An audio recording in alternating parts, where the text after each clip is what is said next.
you know, I can't stress this enough. I can't stress this enough. How being in a Jehovah's Witness religion is identical to being in a Twilight Zone episode. I'm talking about that 1960s black and white Twilight Zone, right? It's identical. It's identical. Because the one thing they have in common is that they both make no sense at the end, right? At the end of each Twilight Zone episode, you scratch your head like, huh? What just happened? You know? And it's the same thing being in an organization, right? So before I've came out as an apostate, right? There was a time when I got reinstated, a small gap when I got reinstated, and I was, speaking to my JW family and friends. Mind you, I'm fully awake. They don't know I'm awake, right? They think I just got reinstated, whatever. But I'm asking them certain questions just to get them thinking, just to plant some seeds to get them thinking, right? And I asked so many people, how do you know that these 9 men really do communicate with God? How do you know that they're God's true spokesman? How do you know that? They could be frauds. How would you know the difference? Oh, we have faith, we believe, we hope. You believe. This is not an R. Kelly song. I don't. That's an emotional response. Saying, I believe, I have hope, I have faith that this is a true religion, that these men are God's spokesmen. That's all emotion based. What hardcore facts, what evidence do you have that these 9 men are God's true spokesmen? What hardcore evidence do you have?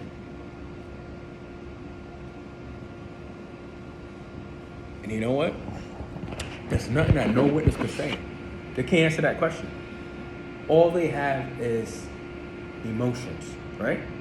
All they have is, emotional responses. I believe, I have faith, I have hope. That's irrelevant. Because you don't have hardcore facts. You have no hardcore facts, right? And just to believe in something blindly, like when you're a witness, this is your entire life. Your entire life. It's not a part-time gig. This is your entire life, right? Being dictated by 9 men. Your entire life is being dictated by 9 men, and you don't have hardcore 100%. Wow, I can't talk to them. You don't have hardcore 100% evidence that this is God's true organization. There's no true evidence. All you have is hope and faith. What is that?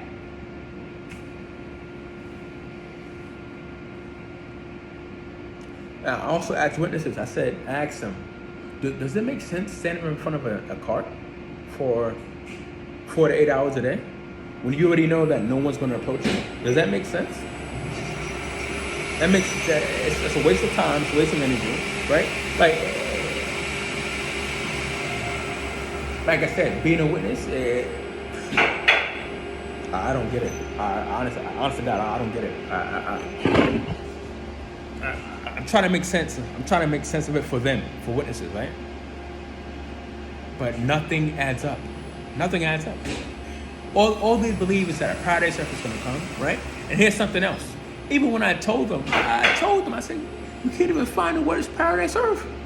You can't find the words paradise earth in the Bible. So make that make sense. Make that make sense as to why you would think that a paradise earth is coming when you can't even find it in the Bible. You see the word paradise in the Bible, right? But it's speaking in a heavenly sense. It's not speaking on you don't see nothing about an earthly paradise in the Bible at all. Make it make sense. Make it make sense, right? So going back to the governing body leaders, when I ask people, I ask the witnesses, I said, how do you know for sure? What hardcore evidence do you have? What proof do you have that these men are God's true spokesmen? Now, when you say that to a witness, they're looking at me like I'm in the wrong, right? I'm the bad guy. Oh, wait, hold on. You don't believe? You don't believe that these guys, are you having doubts? You're having doubts that these guys aren't God's true spokesmen? What? Huh?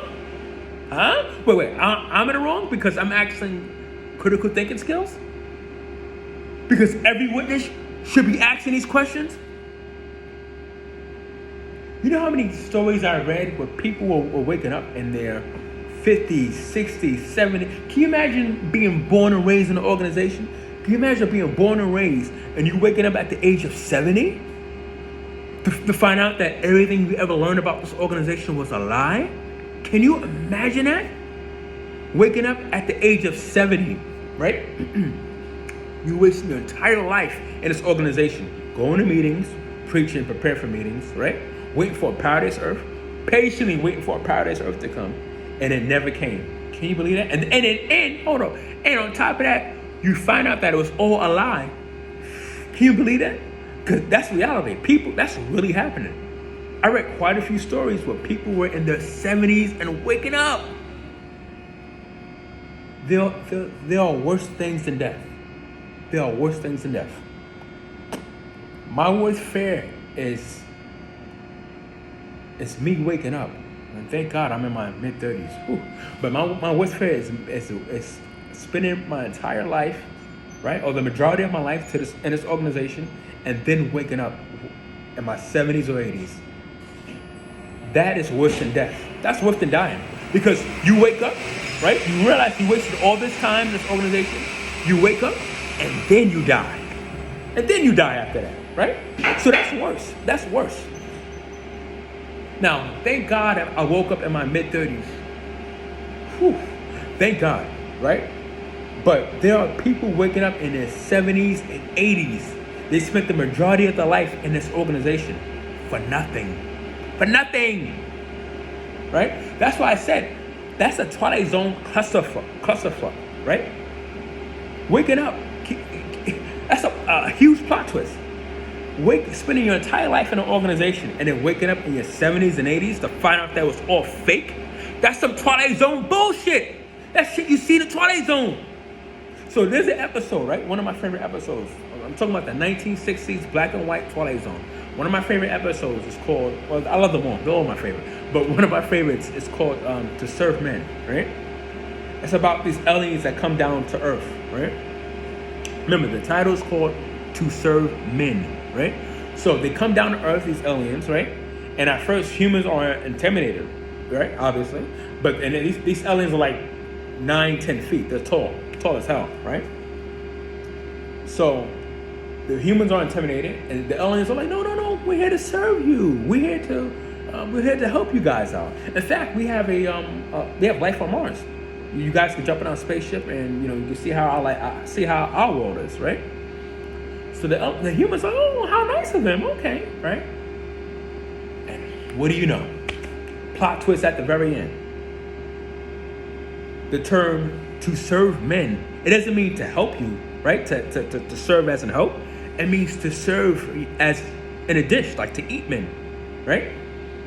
As in, we're gonna have some mac and cheese with a side of biscuits and some human meat, right?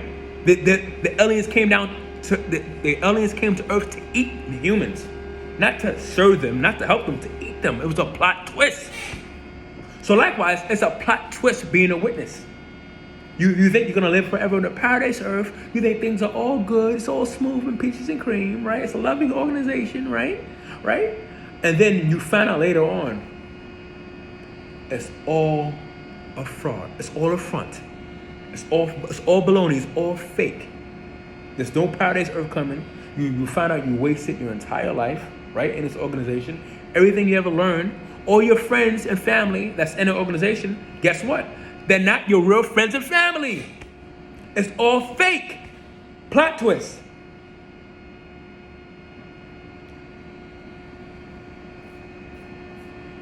Wow. So yeah, being a witness is identical to watching. If you watch a Twilight Zone, I'm talking about the 1960s original, black and white. 90% of them, you'll be able to relate to them. 90% of them, because the end, it's a plot twist that leaves you scratching your head like, huh? Like what? Say what? It's the same thing in this organization. You really, when you're in it, you believe it's the truth. You believe it. It's the truth. You believe anything these 9 men say is true. You believe that this is a true organization. You're going to live forever on the paradise earth. And then you later find out, later on, that it's all a lie. Everything you ever thought was a lie. Your family and friends, they're not your real family and friends. They're just people, they're just conditional people that just like you only if you're in it. It's all fake. So that's one thing I discovered. That's one thing I personally learned in this organization, is that it's identical towards watching a 1960s black and white Twilight Zone. Like, witnesses are really living in a Twilight Zone nightmare. It's a Twilight Zone nightmare. And I pray that they all wake up before they pass away. Because it's nothing worse than going to sleep in death, right? And you think you're going to wake up in a paradise earth and you never wake up. Like I said, there's worse things than death. There's worse things than death, right? And I personally believe that if you devote your entire life to something, and there's been people, like I said, people waking up in the 70s and 80s. Can you imagine that? Can you imagine being in this organization for the majority of your life? You waking up in your 70s and 80s and realizing that it was all a lie. It was all a front, all fake. And then you die after that. Then you die. Death is around the corner, after that. But wow. So to all of you people that are all awake, we might have lost our family and friends. Well, fake friends, right? We may have lost them, but we got something way better than that. We have our freedom. And you can't put a price on it. You can't put a price on it. So be thankful that we left. We woke up from the Twilight Zone nightmare, right? We escaped that bullshit.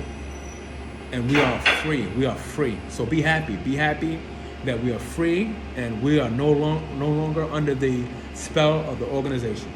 All right?